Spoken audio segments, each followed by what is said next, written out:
Hello guys! Hello Earth Signs, Virgo, Capricorn, and Taurus. Welcome dito sa aking channel, Virgo, Capricorn, and Taurus. Alamin natin kung anong messages, vibration, gabay energy para sa iyong lahat, Virgo, Capricorn, and Taurus.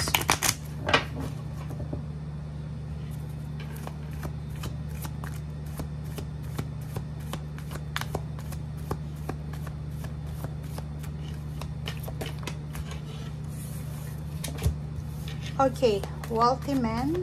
Oh, sino ba yung mayaman na yan?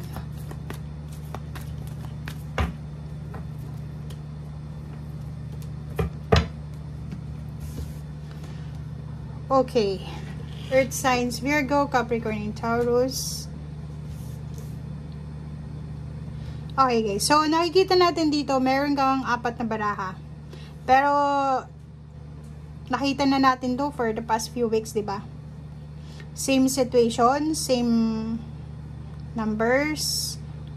3 lalaki, 1, 2, 3, 4 palang lalaki. 4 itong lalaki, guys. So, comment down below if you resonated. Isang single, single or mayaman, stable. Isang medyo senior citizen na siya na may problema siya sa health. Meron din ditong may edad na. So, parang ito lang siya. Diba? So, nakikita natin dito, comment down below, Earth signs, Virgo, Capricorn, and Taurus. Posibleng yung elders sa family nyo ay may pinagdadaan ng health problems. Pero may solusyon naman kasi stable na yung situation niya.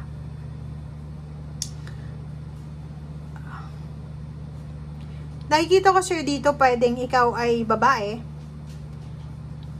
Tungkol ito sa relationship siguro 1, 2, 3 na lalaki. 3 lalaki ang pwedeng nanliligaw sa'yo. Pinagpipilian mo siguro isang ibang lahi pero senior citizen na siya. Isang single pero bata pa siya or hindi pa siya yung matured sa financial and emotional, and isang financially stable pero may asawa siya or committed siya, parang ganun. So comment down below if resonated ka.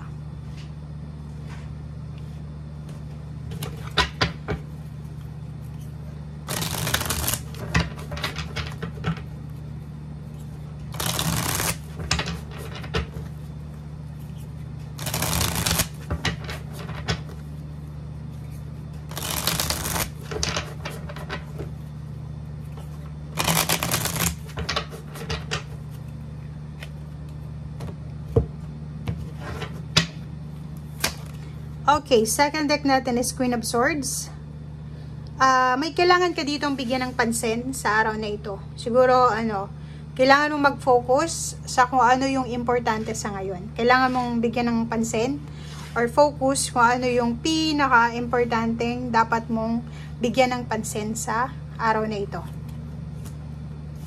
Okay.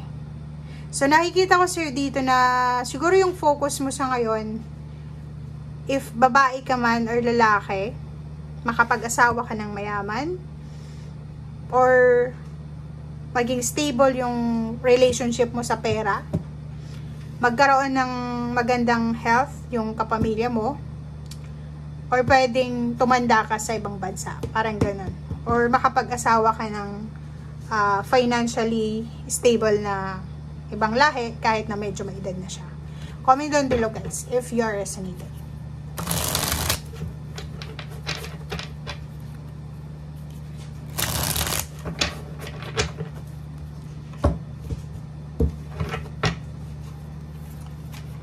Okay, so 6 of, wow. Ang nakikita ko sir dito na yon, may Earth signs, Virgo, Capricorn, and Taurus dito na posibleng makakatanggap kayo ng tulong pinansyal sa kahit na kanino dito, 1, 2, 3. From medyo may edad na ibang lahi, isang mayaman, may asawa, or isang single. So, sino-sino man ito na pwedeng makapagbigay sa'yo ng financial help, i-comment mo sa comment section. Oh, diba? Tignan mo, pwedeng may mag-share sa'yo ng financial help, or pwedeng may, may tutulong sa'yo, or pwedeng meron dito na mag-offer sa'yo ng pera para sa stability ng family. So, ibig sabihin, may mag-offer sa'yo ng kasal, or pwedeng may mag-offer sa'yo ng relationship, or ano pa man. Kaso lang, nakikita ko siya dito na meron kang phobia, may trauma ka sa relationship siguro, or yung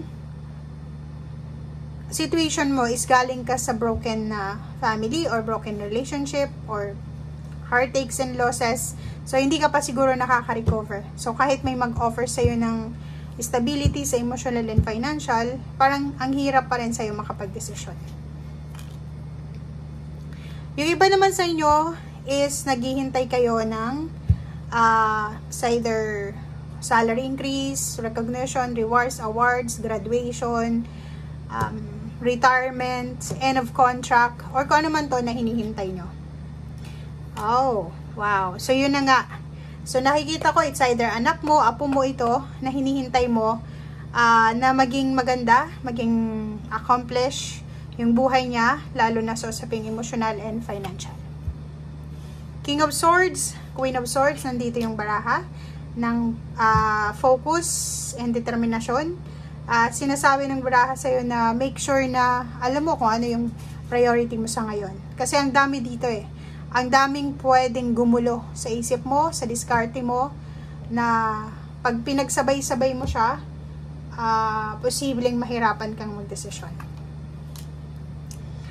So yun, ang sabi ng baraha sa'yo dito na make sure na yung focus natin sa ngayon is yung overall change or pagbabago ng buhay. Hindi lang sa relationship, kundi sa financial.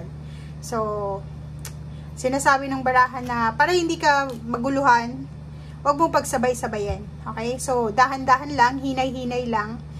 Kasi 'di ba, small progress is still a progress. So, huwag nating pagsabay-sabayin ang lahat.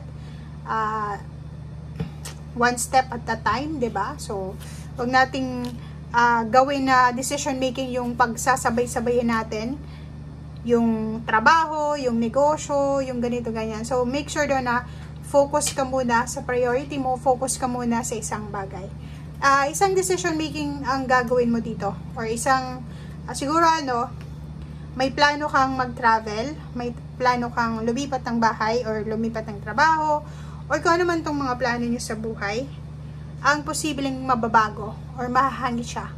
So, hindi mo muna siya itutuloy kasi meron kang mas importante na kailangan na gawin. Okay? So, thank you guys, and see you again. Bye!